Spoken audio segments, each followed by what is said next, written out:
pemirsa, kembali lagi dengan saya Sayang Indrana Putri di acara Kolbun Salim Nasional Televisi. Telah hadir di samping saya Ustadz Ahmad Yani.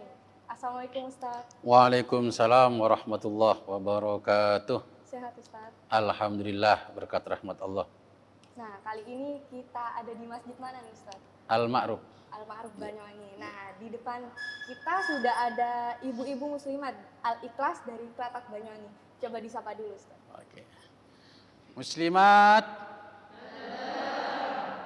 Muslimat. Muslimat. NTV. Aduh, kompak sekali. Ya, alhamdulillah. Nah, kali ini kita akan membahas tema tentang amal pelembur dosa ya Pak Ustadz. Ya. Nah, baik dijelaskan kepada pemirsa dan ibu-ibu. Assalamualaikum warahmatullahi wabarakatuh.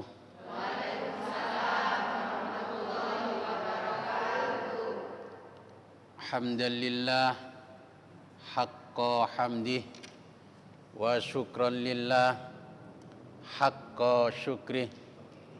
Allahumma salli wa sallim ala Sayyidina Muhammad fil awwalin wa salli wa sallim ala Sayyidina Muhammad fil akhirin wa salli wa sallim ala Sayyidina Muhammad fil nabiyyin wa salli wa sallim ala Sayyidina Muhammad fil mursalin wa salli wa sallim ala Sayyidina Muhammad fil mala'il a'la ila yaumiddin. Pemirsa, pemerhati Kolbun Salim NTV dimanapun Anda berada, wabil khusus ibu-ibu muslimat Al-Ikhlas dari Desa Klatak yang terhormat dan yang kami hormati, yang mulia dan yang kami muliakan. Pertama, marilah kita memanjatkan puji syukur kehadirat ilahi Rabbi bi qaulina alhamdulillah, karena berkat rahmat, taufik serta hidayahnya kita semua bisa berkumpul di sini masjid yang termewah se-Banyuwangi, ya. Alhamdulillah kita bisa berkumpul dalam keadaan sehat wal afiah. Mudah-mudahan perkumpulan kita ini dijadikan amal yang solehah yang bisa menghantarkan panjenengan sedaya ke surganya Allah Subhanahu wa taala. Yang kedua kalinya, sholawat serta salam Allah semoga tetap terlimpah kepada junjungan kita Nabi besar Nabi Agung Muhammad sallallahu alaihi wasallam, yang mana beliau telah membawa kita dari zaman jahiliyah menuju zaman akhlakiyah. Ibu-ibu dan pemirsa pemerhati Kolbun Salim dimanapun Anda berada, pada kesempatan ini saya sedikit akan menjelaskan tentang amal-amal pelebur dosa. Bismillahirrahmanirrahim.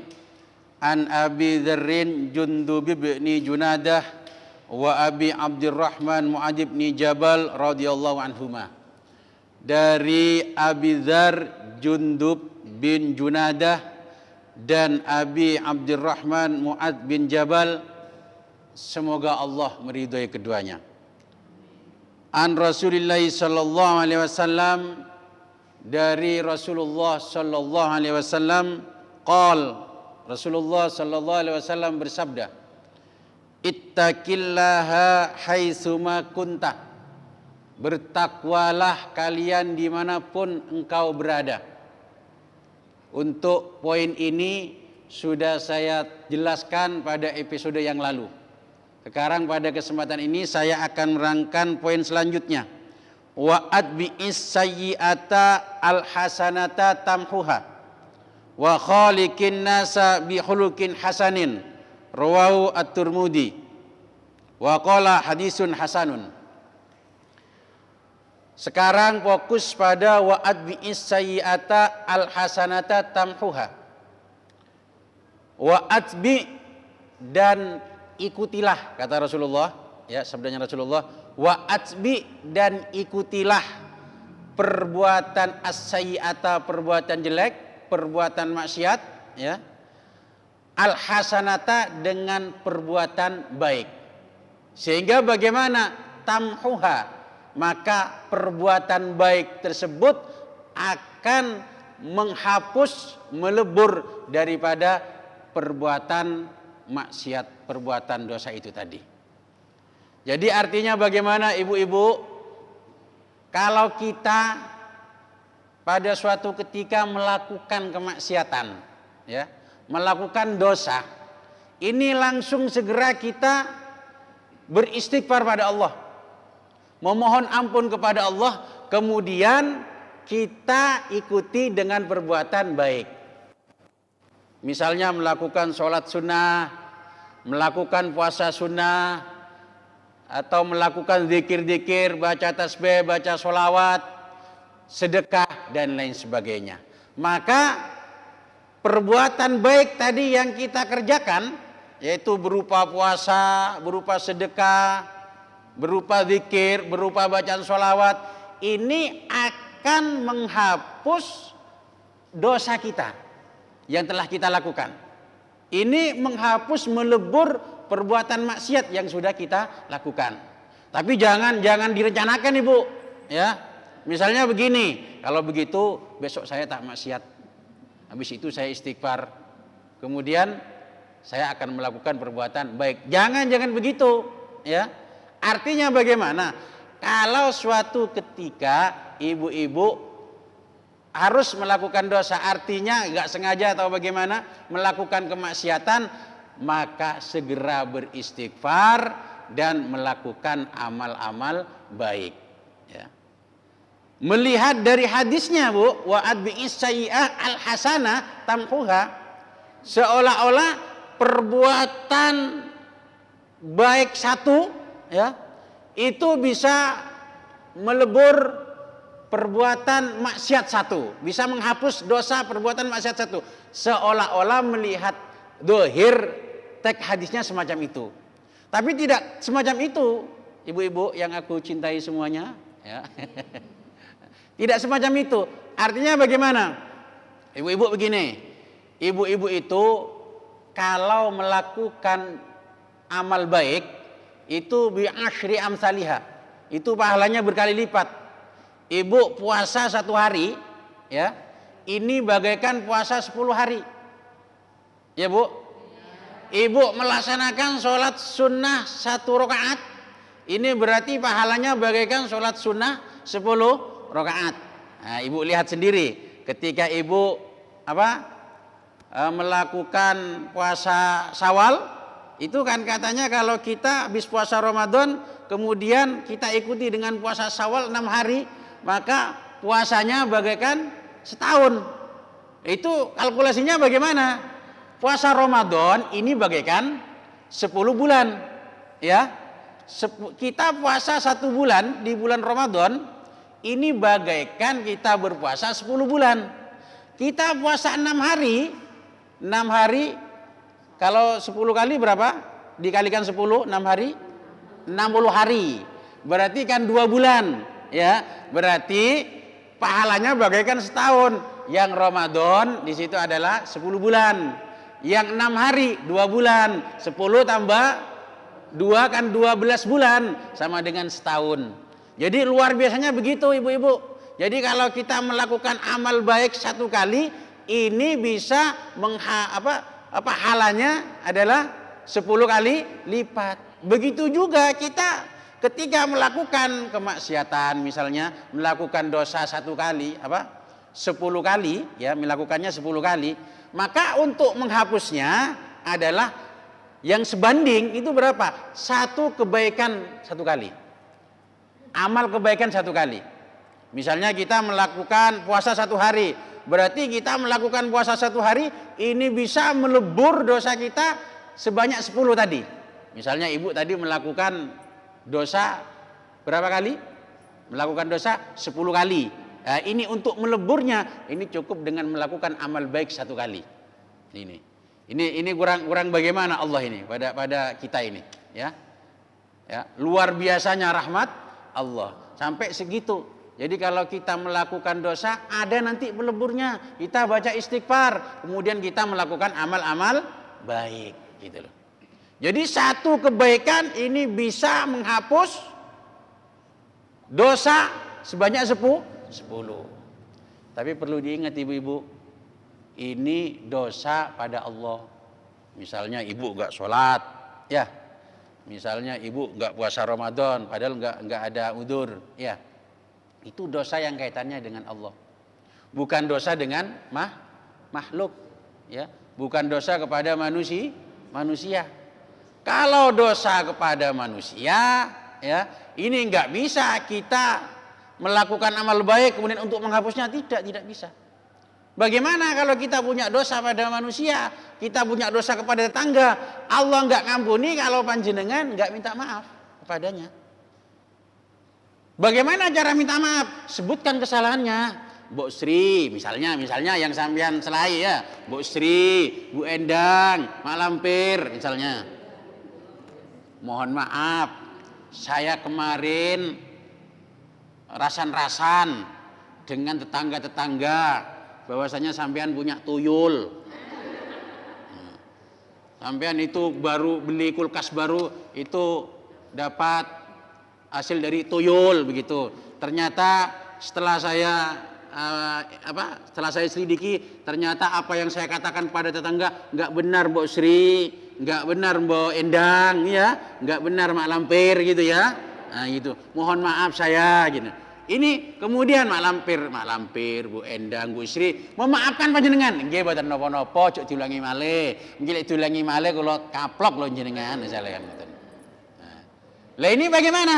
Ini baru panjenengan dosanya terhapus. Kalau ibu yang digunjing tadi memaafkan. Tapi kalau enggak memaafkan ya sudah, belum terhapus. Jadi yang dimaksud wa'at bi'is sayyi'ata al-hasanata tamhuha, ini dosa-dosa kepada Allah. Kalau dosa kepada makhluk, kepada sesama, harus minta maaf. Itu enggak cukup. Aku tak sedekah karena aku maring rasane Mbok Sri misalnya, enggak cukup, enggak boleh, enggak bisa. Ngoten nggih? Enggak bisa. Dan harus disebutkan. Terus sampean timbul pertanyaan lagi. Pak Ustadz, kalau saya menyebutkan jelas Mak Lampir menggigit pada saya Ustadz kalau saya sebutkan kesalahannya. Karena kalau saya sebutkan kesalahannya jelas menggigit pada saya. Jelas saya dihantam oleh tongkatnya Mak Lampir itu tadi. Terus bagaimana Ustadz saya untuk minta maaf padanya? Kalau memang disebutkan apa yang saya gunjingkan itu akan menimbulkan doror, akan menimbulkan bahaya, maka nggak usah disebutkan. Cukup Mak Lampir, kula nyuwun ngapunten ingkang kathah. Saya minta maaf karena saya pernah menggunjing sampean. Itu sudah cukup. Ya. Kalau sampean punya dugaan nanti kalau kesalahan yang disebutkan, mereka akan ngamuk, nggak jadi memaafkan. Nah, maka cukup di situ ya ibu-ibu muslimat untuk minta maaf saya pernah menggunjing sampean gitu. Itu sudah cukup begitu. Oke, ibu-ibu muslimat yang saya hormati, untuk selanjutnya kita akan lanjutkan pada segmen yang kedua. Tapi sebelumnya muslimat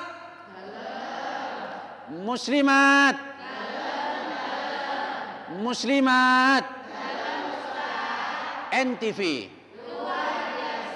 Waktu saya kembalikan kepada Mbak Sayang. Baik, terima kasih Pak Ustadz. Baik, pemirsa, kita akan melanjutkan setelah jeda pariwara berikut ini.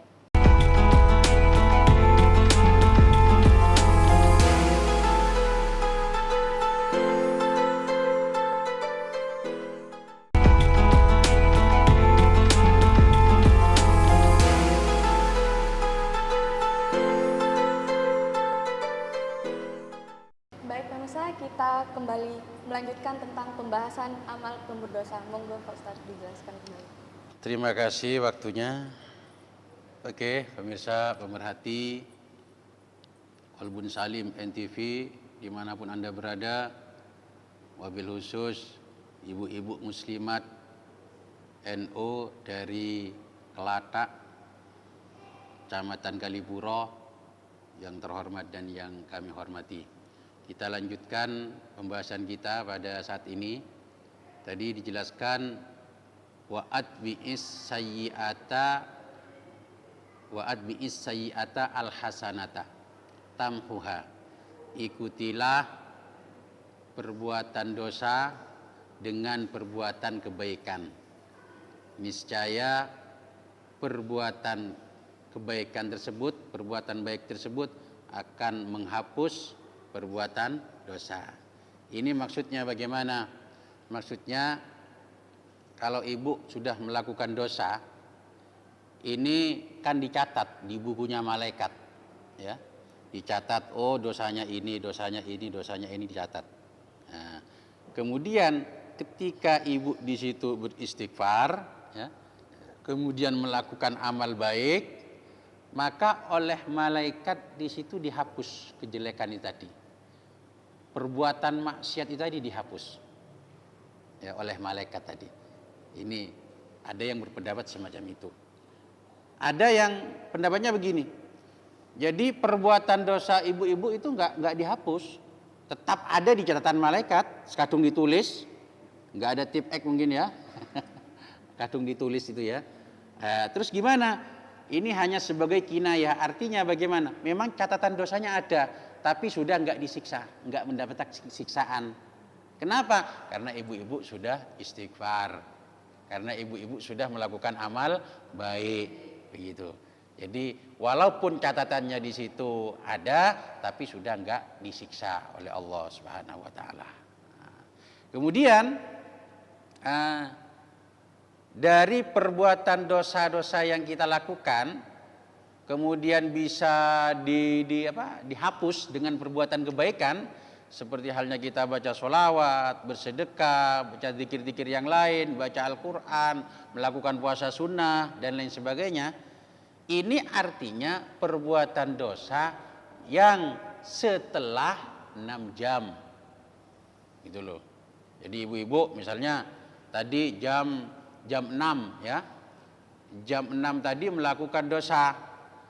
Ini baru dihapus ya. Bisa dihapus dosa tersebut dengan perbuatan kebaikan kalau memang sudah lewat dari 6 jam. 6, 7, 8, 9, 10, 11 12 ya, jam berlewat 16. Nanti jam 3 sekarang ini ibu hapus perbuatan dosa tersebut dengan apa? Dengan melakukan amal baik. Apa contohnya? Ya hadir di majelis taklim seperti ini, gitu ya. Jadi artinya perbuatan dosa ini yang dihapus bagaimana? Dosa-dosa yang sudah berlalu 6 jam. Loh kalau belum sampai 6 jam Ustaz, bagaimana? Kalau belum sampai 6 jam itu belum ditulis. Gitu loh, ya Bu. Jadi misalnya ibu melakukan kesalahan pada Allah, 1 jam itu belum ditulis. 1 jam yang lalu belum ditulis kesalahannya oleh malaikat. Karena apa? Mengharapkan barangkali ibu nanti di situ bertobat, beristighfar. Sehingga nggak ditulis kesalahannya tadi. Baru ibu kalau nggak tobat-tobat, nggak istighfar, sudah melalui 6 jam, baru ditulis. Lah kalau ditulis bagaimana? Ternyata masih bisa dihapus loh. Luar biasa Allah sayangnya kepada kita, ya. Luar biasa sayangnya kepada kita. Jadi kalau sudah kedaluarsa, ini cara menghapusnya semacam itu. Dengan kita beristighfar dan melakukan amal baik. Tapi kalau belum kedaluarsa, masih berbuatan dosanya berapa? Cuma 3 jam yang lalu. Yaitu ya cukup beristighfar. Jadi belum dicatat itu. Jadi dosanya ibu kepada Allah belum dicatat. Gitu. Dan ini ibu-ibu dosa kecil, gitu loh, ya. Dosa yang bisa dihapus dengan amal-amal dengan amal-amal baik tadi. Ini dosa-dosa kecil, gitu. Ya. Bukan dosa besar. Lihat kalau dosa besar bagaimana? Kalau dosa besar nggak bisa dihapus dengan bersedekah. Oh saya melakukan dosa besar, kemudian saya hapus dengan bersedekah, saya hapus dengan puasa, nggak bisa. Jadi yang dimaksudnya adalah dosa-dosa kecil yang bisa dihapus tadi. Loh kalau dosa besar bagaimana? Kalau dosa besar itu cara menghapusnya dengan bertobat, ya Bu, bertobat kepada Allah Subhanahu Wa Taala, menyesali atas perbuatan-perbuatan kita itu tadi, ya, dan tidak akan mengulangi. Itu baru dihapus, ya, dengan cara bertobat. Tapi kalau dosa-dosa kecil bagaimana? Gitu caranya menghapusnya. Jadi kalau dosa kecil mudah kan menghapusnya? Cukup dengan beristighfar, kemudian nanti kita di situ berbuat kebaikan, dan kebaikan itulah nanti yang akan menghapus dosa-dosa kita. Nah, ibu-ibu muslimat yang saya banggakan, ini ada sebuah cerita, ya. Ada sebuah cerita, anna rajulan yusamma Nabhan At-Tammar radhiyallahu taala anhu. Ada seorang lelaki namanya Nabhan At-Tammar, ya. Nabhan At-Tammar. Semoga Allah meridhoinya. Kana lau hanutun ay dukkanun yabi'u fihi tamron. Nabhan At-Tammar ini beliau punya toko, ya, toko yang isinya di situ di dalamnya adalah kurma. Jadi penjual kurma beliau.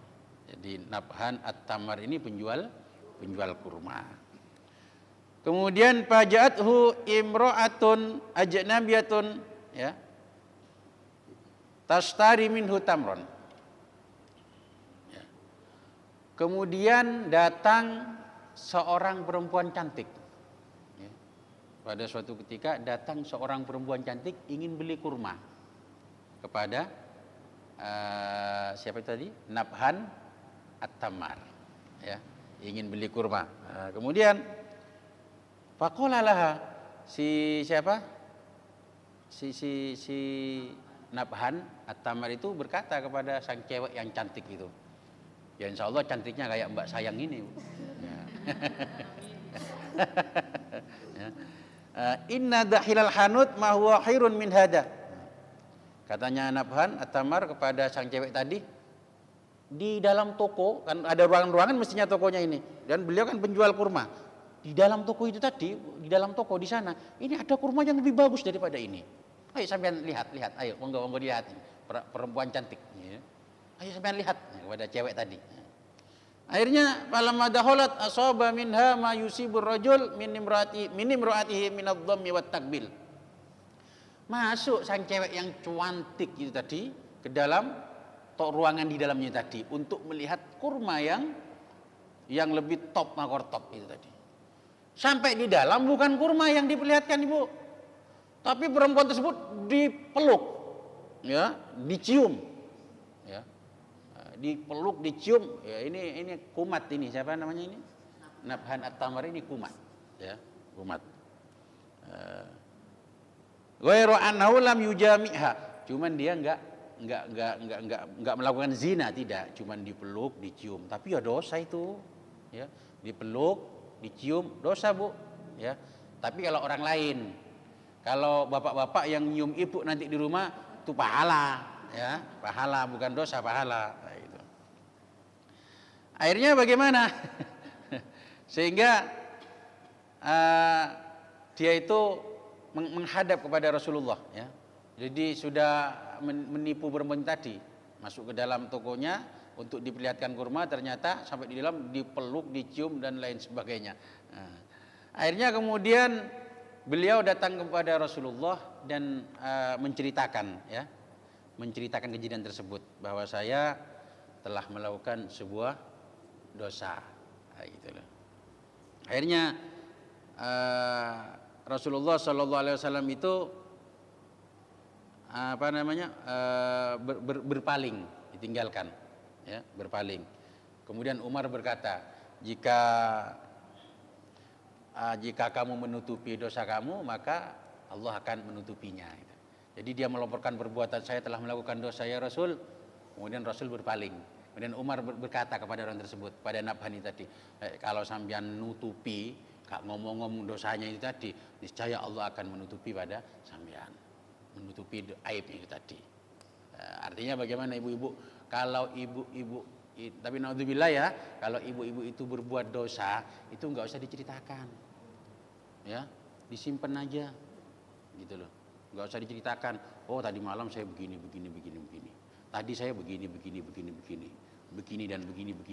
Itu jangan. Kita jangan bangga dengan dosa. Kalau kita melakukan dosa, sudah simpan. Kalau sampean nyimpen, insya Allah juga Allah menyimpan juga. nggak akan membuka rahasia panjenengan sedaya. Maka nggak perlulah dosa-dosa tersebut nanti diomongkan kepada tetangga, malah justru bangga. Oh, tadi malam saya, ya, tadi malam saya kan itu. Ini kan bangga dengan dosa. Jangan, ya. Kita harus menyesali atas dosa-dosa yang kita lakukan dan nggak perlu disebarluaskan. Nah, ini tetap melaporkan kepada Rasulullah Sallallahu Alaihi Wasallam. Sudah berulang kali ini, padahal Rasulullah diam, sudah berpaling. Artinya Rasulullah itu ngasih isyarat, wis tau ojo mbok omongke wis ndang tobat kan, istinya begitu. Tapi dia tetap ngomong, saya melakukan dosa ya Rasul, saya melakukan dosa ya Rasul. Akhirnya bagaimana? Faqala lahu sallallahu alaihi wasallam, kemudian Rasulullah sallallahu alaihi wasallam bersabda kepada Nabhan At-Tammar ini, tawaddu wudu'an hasanan. Wuduklah dengan wuduk yang baik. Artinya wuduk yang benar. Enggak kucuk gitu, jangan ya. Wuduk yang benar ya. Nah, kemudian fatawaddu'a wa shallama an Nabi sallallahu alaihi wasallam. Kemudian Nabhan At-Tammar ini wudu dan sholat bersama Kanjeng Nabi sallallahu alaihi wasallam. Oke. Kemudian bagaimana cerita selanjutnya? Kita akan lanjutkan pada segmen berikutnya, ibu-ibu ya. Muslimat, muslimat, muslimat, NTV. Waktu saya kembalikan kepada Mbak Swayang. Baik, terima kasih Pak Ustadz. Baik pemirsa, kita akan melanjutkan setelah jeda pariwara berikut ini.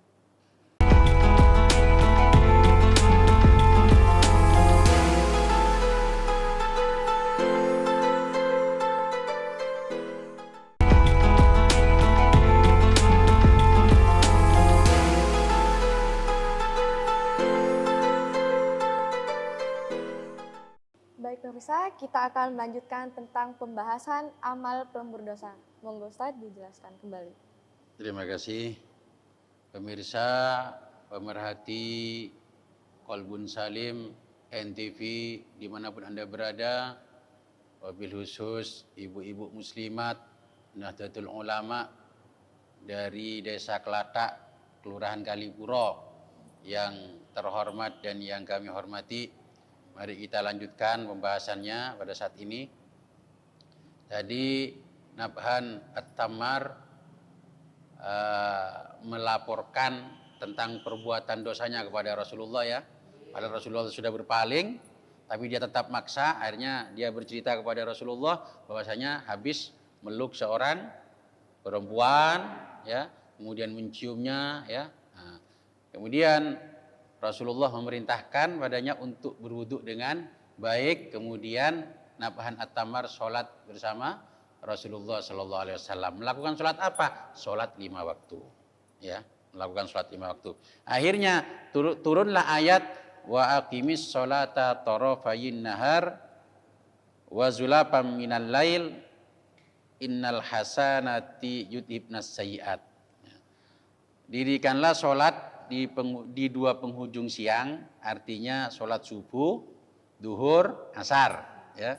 Wa zulafam minal lail, dan sebagian dari malam. Sholat apa? Maghrib dan isya. Innal hasanati sesungguhnya kebaikan, yudhibnas sayyiat, bisa menghilangkan kejelekan, bisa menghapus dosa. Apa kebaikan itu tadi? Seperti sholat 5 waktu ya, itu bisa menghapuskan dosa-dosa kecil ya, seperti yang dilakukan oleh Nabhan At-Tammar itu tadi.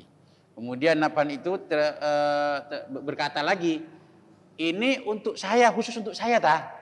Nah, kata itu artinya melakukan sholat, kemudian sholat tersebut bisa menghapus dosa. Ini khusus untuk saya tah. Artinya kalau selain saya nggak seperti ini tah. Nah, akhirnya bagaimana? Jawabannya, li jami ummati, kata Rasulullah, untuk semua umatku, kata Rasulullah. Artinya umatnya Rasulullah Sallallahu Alaihi Wasallam kok di situ melakukan dosa, kemudian melaksanakan wudhu dengan baik, melakukan sholat dengan baik, sholat 5 waktu, maka dosa-dosa kecil itu tadi dihapus oleh Allah Subhanahu Wa Taala. Ya, jadi ibu-ibu, mari kita perbanyak melakukan ibadah, semangat melakukan ibadah. Ibadah apapun saja, baik berupa sholat, sedekah, zikir, dan lain sebagainya.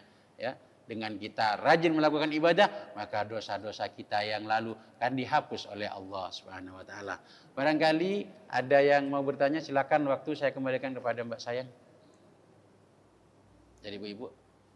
Baik pemirsa sama ibu-ibu, kita akan memasuki sesi tanya jawab. Untuk ibu-ibu silakan, mungkin ada yang mau bertanya. Kita kumpulkan 3 pertanyaan. Silakan. Assalamualaikum warahmatullahi wabarakatuh.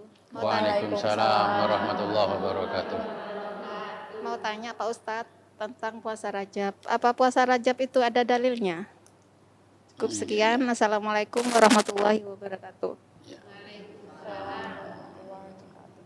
Untuk pertanyaan kedua.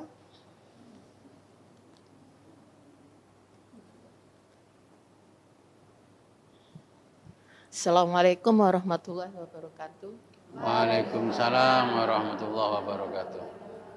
Sesuai dengan tema yang sudah Bapak Ustadz tadi sampaikan, bahwa amalan-amalan yang akan menggugurkan dosa kita ada di antaranya adalah melakukan zikir, melakukan puasa sunnah dan sebagainya. Dan tadi juga disebutkan apabila kita melakukan dosa kepada sesama manusia, seharusnya kita meminta maaf. Misalnya ini, si yang ngerasani tadi ya Pak Ustadz, enggak meminta maaf, tapi yang dirasani sudah tahu kalau dia sudah dirasani ya. Jadi dia secara tidak langsung sudah memaafkan, meskipun orang tadi tidak meminta maaf. Itu apakah dosanya diampuni atau tidak? Terima kasih. Assalamualaikum warahmatullahi wabarakatuh. Waalaikumsalam. Kurang 1 pertanyaan.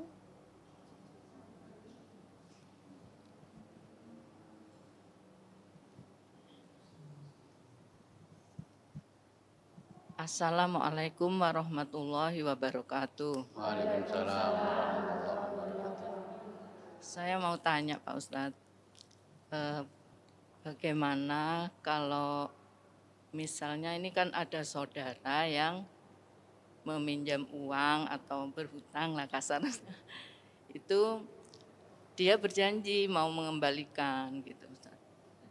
Tapi setelah waktu yang dia janjikan itu sudah lewat, tapi dia belum membayar juga gitu. Terus saya dengar itu katanya ya Ustaz, saya juga ngerti, kalau saya meminjamkan uang, kalau enggak menagih itu katanya dosa. Sementara umpamanya saya itu enggak bisa mau ngomong gitu Ustaz, mau nagih itu enggak bisa. Itu gimana Ustadz? Apakah saya dosa, apa dibiarkan begitu saja? Demikian Ustadz. Assalamualaikum warahmatullahi wabarakatuh.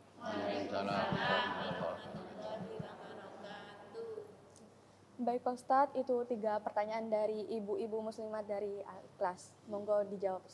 Yang pertama tadi masalah puasa Rajab, ya. Bahwasanya tadi dijelaskan bahwasanya kalau kita melakukan dosa, maka segera kita beristighfar dan melakukan amal kebaikan. Dan amal kebaikan tersebut menghapus dosa-dosa kita. Lah termasuk amal kebaikan adalah apa? Kita melakukan puasa sunnah. Nah, pertanyaannya sekarang, puasa sekarang bulan Rajab kan ya Ibu? Nah, puasa Rajab itu ada dalilnya enggak sih? Gitu. Oke, terkait dengan puasa Rajab ibu-ibu, itu memang tidak ada hadis sahih yang menjelaskan atau mensunahkan namanya puasa Rajab. Ya, tidak ada hadis sahih, tidak ada dalilnya, nggak ada dalil yang kuat. Tapi para ulama, sebagian ulama itu ngasih kelonggaran, ya, ngasih kelonggaran untuk mengamalkan hadis-hadis doib sebatas fadhilul a'mal. Lah untuk puasa Rajab ini dalilnya apa? Enggak ada, hadis sahih enggak ada. Kalau hadis doib ada, tapi enggak sampai palsu. ya. Ini hadisnya hadis dhaif. Lah ini bagaimana kita mengamalkan hadis dhaif? Boleh-boleh saja kita mengamalkan hadis dhaif, ya. Malam yakun maudu'an. Selama hadis tersebut bukan hadis palsu, ya. Jadi kalau hadis dhaif itu boleh kita amalkan untuk fadilul amal, ya. Untuk fadilah-fadilah boleh. Tapi sebatas bukan hadis palsu. Kalau hadis palsu nggak boleh kita amalkan. Nah ini untuk puasa Rajab, ini hadisnya adalah hadis dhaif. Hadis dhaif bagaimana? Boleh kita mengamalkannya, gitu. Cuman Ibnu Hajar Al-Asqalani menjelaskan bahwasanya puasa Rajab ini nggak usah digembar-gemborkan, nggak usah diviralkan, ya, nggak usah diviralkan. Karena apa? Karena nanti khawatir kalau digembor-gemborkan, diviralkan, masyarakat menyangka bahwasanya puasa Rajab ini ada hadis sahihnya, gitu. Ya cukup diamalkan saja, nggak usah digembor-gemborkan. Bahkan kalau kita mau mengamalkan puasa Rajab ini, ya kita hendaknya lah selayaknya kita beriktikad ini hadisnya lemah, ini hadisnya dhaif, kayak gitu. Ya jadi nggak usah digembor-gemborkan. Tapi begini, ada tinjauan lagi. Memang secara khusus puasa Rajab memang nggak ada dalilnya, hadisnya dhaif. Tapi kita bisa jalan lain, pakai jalan yang lain. Bagaimana? Ashurul Hurum.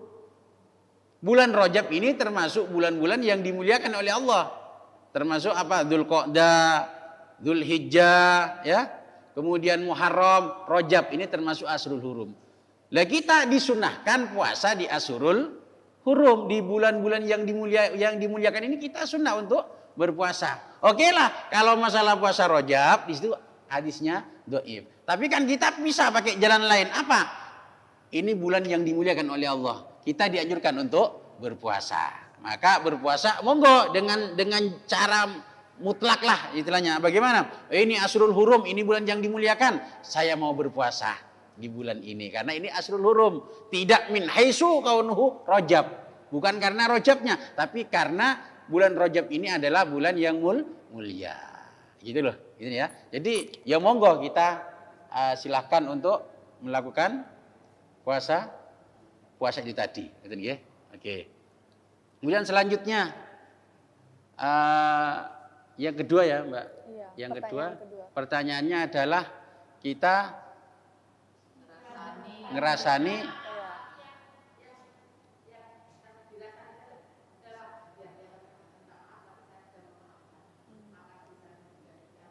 sudah memaafkan ya? Ya, Dia- tapi yang ngegibahin itu tidak tahu kalau yang ngegibahin itu sudah tahu kalau seumpama ibu itu lagi digibahin tapi tahu kan. Nah, tapi ibu yang lagi ngibahin itu nggak tahu kalau ibu itu tahu, tapi nggak minta maaf, masih belum. Tapi ibu yang itu sudah tahu kalau sudah digibahin, tapi yang Sudah memaafkan. sudah. Ya kalau sudah memaafkan ya sudah beres sudah. Ya. Iya, ibu yang ngibahin itu tidak minta maaf. Kan intinya begini Ibu ya. Intinya ketika dosa kepada hakul adam, kepada manusia, ini intinya dia sudah memaafkan. Tapi tuntutan dari orang ini harus tetap minta maaf. Walaupun sebenarnya sudah dimaafkan. Karena dia sudah melakukan kesalahan. Tuntutannya dia harus tetap dimaafkan walaupun dia sudah memaafkan, gitu ya. Nah gitu. Jangan seenaknya sendiri kan begitu ya Bu. Nah oke. Kalau sudah dimaafkan ya alhamdulillah. Tapi tetap dia dalam proses untuk prosesnya dia dalam rangka menghilangkan dosanya, dia harus tetap minta maaf gitu. Walaupun sih yang digibah itu sudah alas tuh ben tak ngapura kabeh ya gitu ya. Tapi tetap dia harus minta maaf. Ya. Kalau enggak digituin tuman ini nanti ya. Ya, tuman ini nanti. Oke. Oke Ibu, untuk pertanyaan selanjutnya akan saya jawab pada segmen keempat. Waktu saya kembalikan kepada Mbak Sayang. Tapi sebelumnya muslimat, muslimat, muslimat, NTV. Silakan saya. Baik, terima kasih Pak Ustadz. Baik pemirsa, kita akan melanjutkan setelah jeda pariwara berikut ini.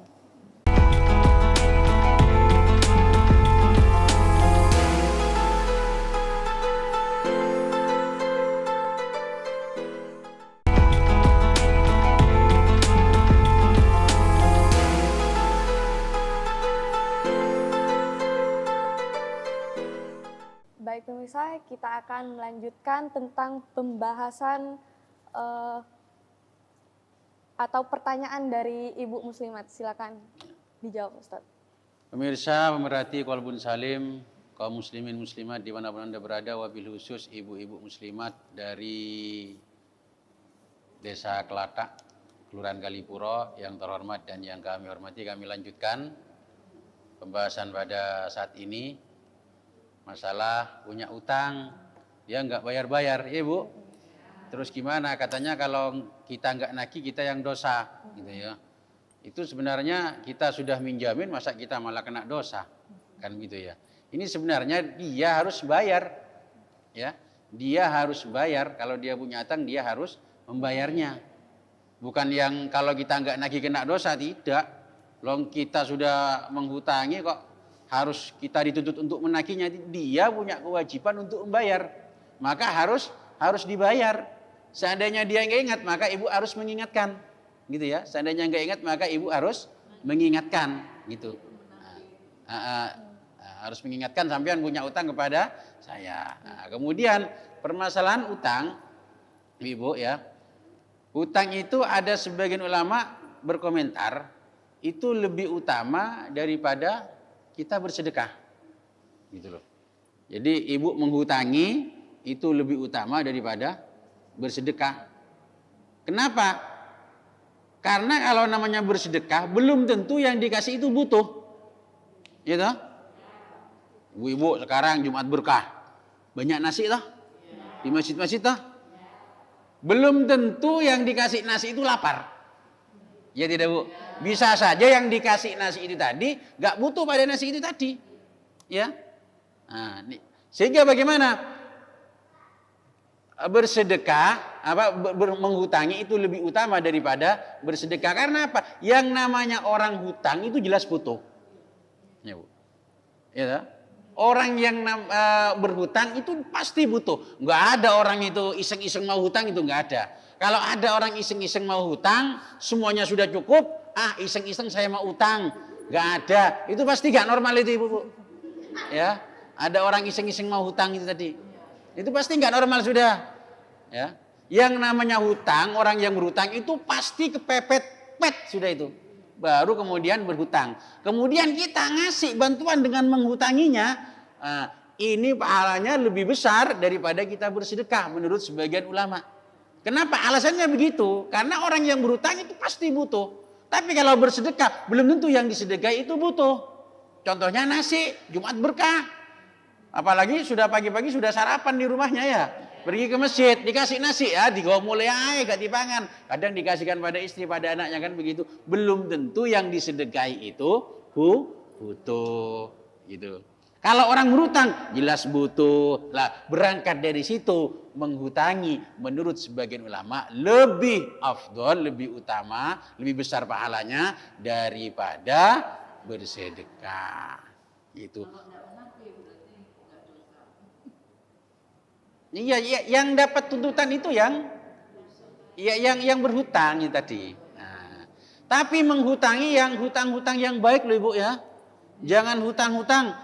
Sampean tak utangi 1.000. Balik nih 150. Lah itu nggak boleh.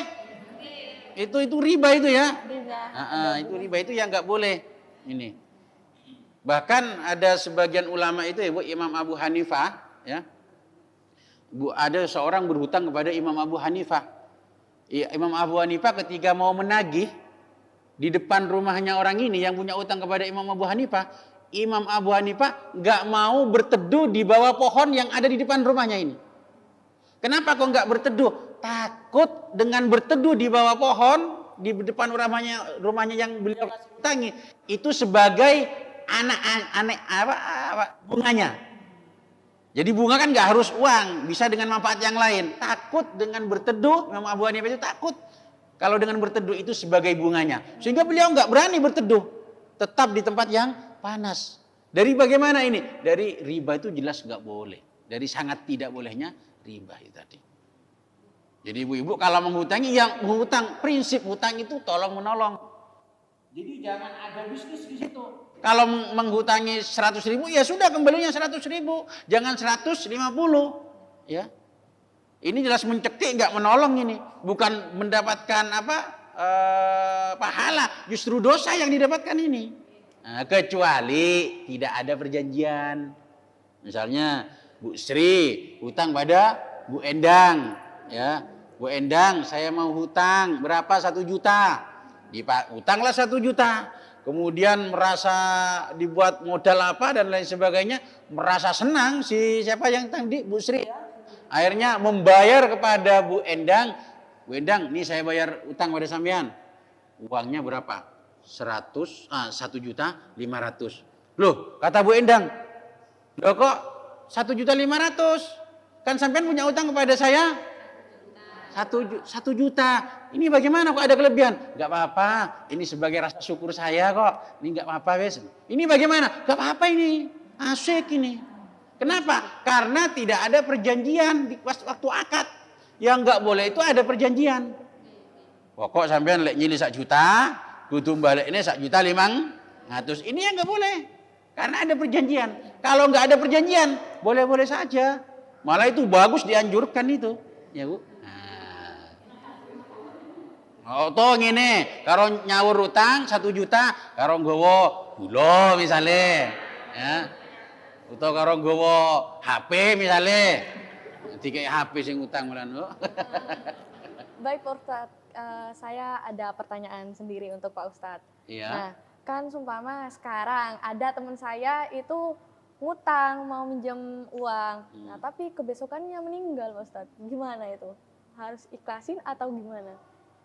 Besoknya meninggal? Iya. Sudah ngutang itu? Iya sudah, sumpama hari ini ngutang, tapi kebesokannya meninggal. Iya. Ya harus bayar, ahli warisnya nanti yang bayar. Kan ada harta tinggalannya nanti. Berarti saya itu harus minta ke keluarganya. Iya, keluarganya. Harus minta pada keluarganya. Oke. Kemudian ibu-ibu, ketika panjenengan menghutangi tetangga, sudah tempo berapa misalnya 1 bulan ya. 1 bulan dihutangi. Terus ditagih, Bu, kula badhe badhe mendhet yatrane 1 bulan. Bu, ibu-ibu, kula tasik dereng gadah nggih. Nggih mboten napa-napa, binjing-binjing mawon. Semakin Anda tunda, maka semakin tambah pahalanya ibu-ibu. Gitu. Jadi nggak usah khawatir. Misalnya janjinya sudah 1 bulan, ternyata sampai 1 bulan belum dibayar-bayar, nggak punya uang. Sampai tunda nggak apa-apa. Ditunda semakin hari semakin banyak Anda menunda, semakin banyak pahalanya. Gitu. Akhirnya kalau begitu nggak usah dianu saja, apa? Bertahun-tahun saja Ustadz ya, jadi gitu ya. Gak usah ditagi-tagi sudah. Wes, akhirnya uangnya katanya bayar, tak bayar, gak usah. Besok-besok aja, biar pahalanya tambah banyak, gitu ya. Gitu ya. Jadi semakin lama panjenengan menundanya, maka dia nggak mampu, sudah dikasih keringanan besok-besok aja. Binjing-binjing mawon lek sampun gadah. Ini bagaimana? Ini semakin besar pahalanya ibu-ibu. Ya, semakin besar pahalanya. Gitu. Ini namanya hutang ini kan jelas menolong sesama ya, menolong sesama.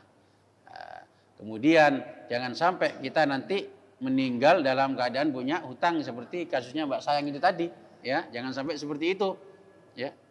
Makanya kalau ibu-ibu punya hutang, catatan kasih tahu kepada anak-anaknya, ya. Kasih tahu, barangkali ibu sudah masa aktifnya habis nanti. Kan anaknya tinggal yang membayarkan gitu, ya.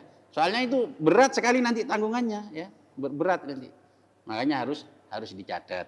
Nah, begitu juga ibu-ibu yang punya utang ya harus dicatat. Ya harus dibayar, ya. Pada orang yang ibu utangi. Terus orangnya nggak ada. Ini misalnya yang dihutangi sudah meninggal dunia. Kasihkan kepada ahli warisnya. Ahli warisnya nggak ada juga. Entek kabeh sudah mati semuanya. Sedekahkan uang tersebut atas nama yang meninggal dunia itu tadi. Ya, sedekahkan atas nama yang meninggal dunia. Jangan malah bersyukur. Alhamdulillah, wonge mati. Wis gak usah ngomong-ngomong wis, aku diutang. Jangan, itu tanggungan Anda ibu-ibu ya. Tanggungan Anda. Nah, harus tetap dibayar. Orangnya meninggal, kasihkan pada keluarganya. Keluarganya enggak ada semuanya. Sedekahkan atas nama orang yang meninggal itu tadi ya. Mudah-mudahan apa yang kita kaji bersama ini menjadi ilmu yang bermanfaat, maslahah fid din wa dunya wal akhirah. awal hingga akhir. Terima kasih atas segala perhatian. Mohon maaf atas segala kekurangan, dan waktu saya kembalikan kepada Mbak Sayang. Baik, terima kasih Ustadz. Baik, pemirsa Kolbun Salim dimanapun kalian berada, kita telah menjelaskan tentang mendengarkan tema amal pelembur dosa. Semoga dapat bermanfaat untuk kita semua. Saya Sayang Indrani Putri, pamit undur diri. Wassalamualaikum warahmatullahi wabarakatuh. Waalaikumsalam.